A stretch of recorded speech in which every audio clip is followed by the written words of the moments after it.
అందరికీ హాయ్ అండి. Welcome to Bindu's revolt. అందరూ ఎలా ఉన్నారు? బాగున్నారా? నేనైతే చాలా బాగున్నాను. మీరు కూడా చాలా చాలా బాగుండాలని, ఆ శ్రీనివాసుడి ఆశీస్సులు మీ అందరిపైన ఉండాలని మనస్ఫూర్తిగా కోరుకుంటూ ఇవాల్టి నా బ్లాగ్ని అయితే స్టార్ట్ చేసేస్తున్నాను. మీ అందరినీ నేను చేసే ఒక చిన్న రిక్వెస్ట్ ఏంటి అంటే, మన వీడియోని చూసి లైక్ చేసి కామెంట్ చేయండి. మీరు చేసే లైక్ నాకు చాలా మోటివేషన్గా ఉంటుంది. ఖచ్చితంగా మీరు లైక్ చేసి నాకు సపోర్ట్ చేస్తారని మనస్ఫూర్తిగా కోరుకుంటున్నాను. ఇంకా భోజనాల తర్వాత చేసిన పనులను అయితే చూపించబోతున్నాను. ప్రతిరోజు కంటిన్యూగా ఇవైతే చేయనండి. పిల్లలు త్వరగా పడుకుండిపోతే ఈ పనులన్నీ చేసుకుని పడుకుంటాను.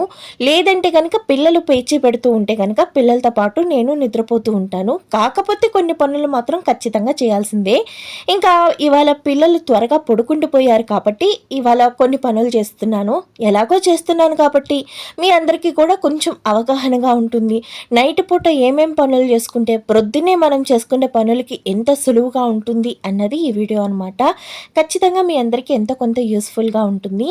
ఇంకా నైట్ కొన్ని బట్టలు అయితే వాషింగ్ మిషన్లో వేశాను. అంటే భోజనానికి ముందుగానే వాషింగ్ మిషన్లో బట్టలు అన్నవి వేసేసాను. ఇంకా మా భోజనాలన్నీ అయిపోయేటప్పటికి బట్టలు అయితే చక్కగా ఉతికేసింది అనమాట వాషింగ్ మిషన్. ఇంక ఇవైతే ఇంట్లో ఆరేసేసుకుంటున్నాను. ఇంకా వారం రోజుల నుంచి మనందరికీ వర్షాలు పడుతున్న సంగతి మీ అందరికీ తెలిసిందే కాబట్టి ఇలా ఇంట్లోనే మనం బట్టలు అన్నవి ఆరేసేసుకుంటూ ఉంటే హాయిగా ఆరిపోతూ ఉంటాయండి. అందులోనూ చేత్తో పిండితే కొంచెం ఆరటానికి సమయం ఎక్కువ పట్టచ్చు, కానీ ఇంకా వాషింగ్ మిషనే పిండుతుంది కాబట్టి అది చక్కగా గట్టిగా పిండేస్తుంది కాబట్టి ఇంట్లో ఆరేసుకున్న చక్కగా అయితే బట్టలు ఆరిపోతూ ఉంటాయి. చాలామంది ఇంట్లో ఆరేసుకుంటానికి మొహమాట పడుతూ ఉంటారు. ఎవరైనా వచ్చినా చిరాగ్గా ఉంటుందేమో, ఇలా బట్టలు ఆరేసుకున్నారు ఏంటి అనేసి చాలామంది మొహమాటం కొలిది బట్టలు ఇంట్లో ఆరేసుకోకుండా ఉంటూ ఉంటారు. మనం అలా బట్టలన్నీ ఎక్కువసేపు ఉంచేసినా బయట చల్లగా ఉండి ఆ బట్టలన్నీ కూడా చిన్న చిన్న నల్లటి మచ్చొచ్చే అవకాశం ఉంటుందండి.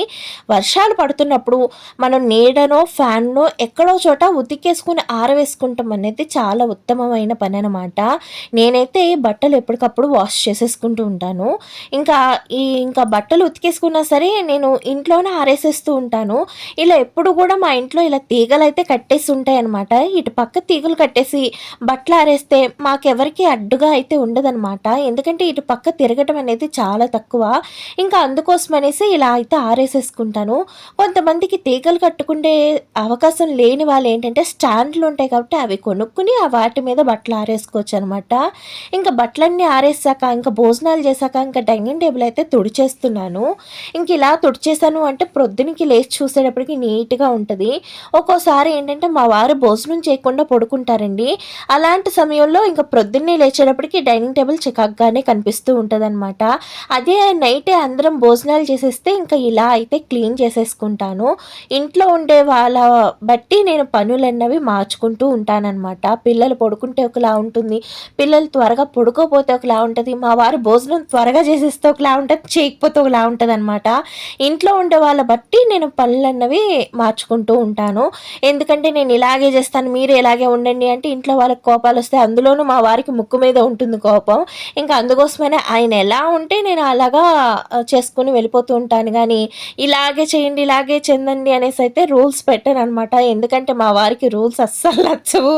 ఇంకా అందుకోసమనే ఆయన ఎలా చేస్తా ఇంకా దానికి తగ్గినట్టుగా నేను పనులు చేసుకుంటూ వెళ్ళిపోతూ ఉంటాను. ఇంకా అలా చేసుకుని వెళ్తామే సుఖంగా ఉంటుందండి.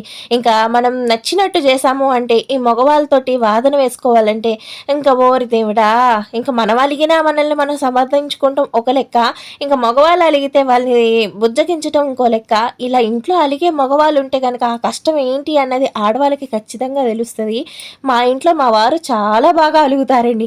నాకు అలగటం రాకపోయినా చేత కాకపోయినా మా వారికి బాగా వస్తుందనమాట. ఇంకా ఆయన అలిగినప్పుడు బతులాడటం మాత్రం నా వల్ల కాని పని. అందుకోసమని ఆయన కోపం రాకుండానే చూసుకుంటూ ఉంటాం మ్యాక్సిమం. ఇంకా భోజనాలు అయిపోయినాయి. ఇంకా అవన్నీ క్లీన్ చేసేసాను. ఇంకా పొయ్యేది కూడా తోమేసుకుంటున్నాను. ఇంకా ప్రొద్దున్నే పని సులువుగా ఉంటుందన్నమాట. ఇంకా ప్రొద్దున్నే లేచి వంటింట్లోకి వచ్చినప్పుడు ఆ పొయ్యేది శుభ్రంగా చేసి దానిపైన ముగ్గు అలా వేసుకుని నీట్గా కనిపించినప్పుడు ఆహా, ఆ రోజు వచ్చిన ఎనర్జీ ఇంకా ఏ రోజు రాదండి. ఇంకా ఎంత పనైనా చిటికలో చేసి అవతల పడేయచ్చు అన్నంత ఉత్సాహం అయితే వచ్చేస్తుంది పొద్దున్నే లేచి చూసుకుంటే. ఇంకా ప్రొద్దున్నే టిఫిన్ కోసం అనేసి ఇలా మిక్స్డ్ దాల్ అయితే నానబెట్టేశాను. ఇందులో వచ్చేటప్పటికి శనగలు ఉన్నాయి, గ్రీన్ బఠానీ ఉన్నాయి, బొబ్బర పప్పు, పచ్చెనపప్పు, అలాగే వచ్చేటప్పటికి పెసలు ఇలాగ ఒక 5, 6 రకాలు పప్పులన్నీ కలిసి ఉంటాయన్నమాట. మిక్స్డ్ దాల్ అంటారు కదా! దీనితోటి కర్రీ చేసుకోవచ్చు, దోసలు వేసుకోవచ్చు. దోసలు వేసుకుంటే ఒక డిఫరెంట్ టేస్ట్ అయితే చాలా బావుంటదండి. ఇంకా అందుకోసమని నానబెట్టేసాను. అది కొంచెం ఎక్కువ సేపు నానాల్సి ఉంటది. ఇంక అందుకనే నైట్ మొత్తం నానుతూ ఉంటుంది కదా అనేసి నైటే నానబెట్టేసాను. ఇంకా మధ్యాహ్నం తోమిన అంట్లు కొన్ని ఉన్నాయన్నమాట. ఇవన్నిటిని కూడా సదిరేసుకుంటున్నాను. ఎందుకంటే ఇప్పుడు భోజనాలు చేసిన అంట్లున్నాయి చూసారు? అవన్నీ తోమాలి అంటే గనక మరి ఇది ఖాళీ చేయాలి కాబట్టి దీన్నైతే ఖాళీ చేసేస్తా ఉన్నాను. ఇవన్నీ కూడా మనం నైటే చేసేసుకుంటే పొద్దున్నే చాలా ఈజీగా ఉంటదండి.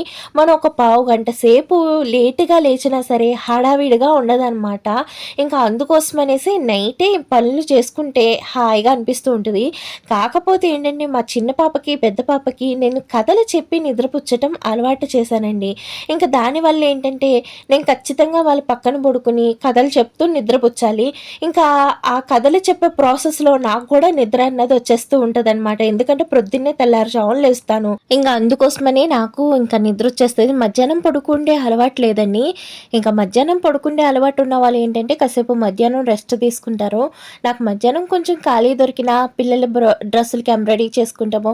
లేదంటే వాళ్ళకి డ్రెస్సులు ఏమైనా స్టిచ్చింగ్ చేసుకుంటాము. ఇంక ఇంట్లో ఏయైనా మిగిలిన పనులు చేసుకుంటూ ఉంటాననమాట. ఇంకా మధ్యాహ్నం పడుకుండే అలవాటైతే తప్పిచ్చేసుకున్నాను. ఇదివరకులో అయితే పడుకుండేదాన్ని. ఇప్పుడేంటంటే ఆరోగ్యానికి అంత మంచిది కాదు కాబట్టి ఆ అలవాటునైతే స్కిప్ చేసేసుకున్నాను. ఇంకా పాప స్కూల్ నుంచి వచ్చేటప్పటికి ఏంటంటే ఇంకా స్నాక్స్ ఏదో ఒకటి చేయటము, తనకి కావాల్సినయన్నీ రెడీగా పెట్టుకుంటాము. పాప అయితే 3:00 అలా వస్తదండి.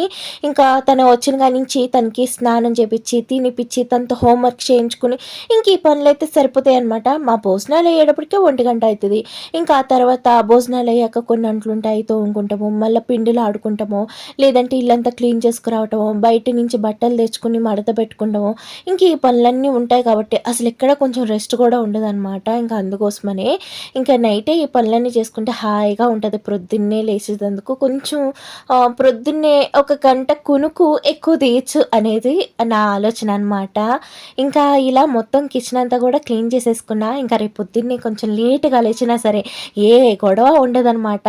కంటి నిండా నిద్ర పిల్లలు పుట్టాక చాలా కరువైపోయిందండి. పిల్లలు పుట్టకముందు ఎంత నిద్ర చేసేదాన్నో ఇప్పుడు ఆ నిద్ర అంతా ఏమైపోయిందో నాకే అర్థం కావట్లేదు. నేననే కాదు ప్రతి ఒక్క అమ్మాయి కూడా పిల్లలు పుట్టాక ఇలాగే మారిపోతారో ఏంటో. మీరు ఇంతేనా అన్నది కామెంట్ చేయండి. వీడియో నచ్చితే లైక్ చేయండి మర్చిపోకుండా.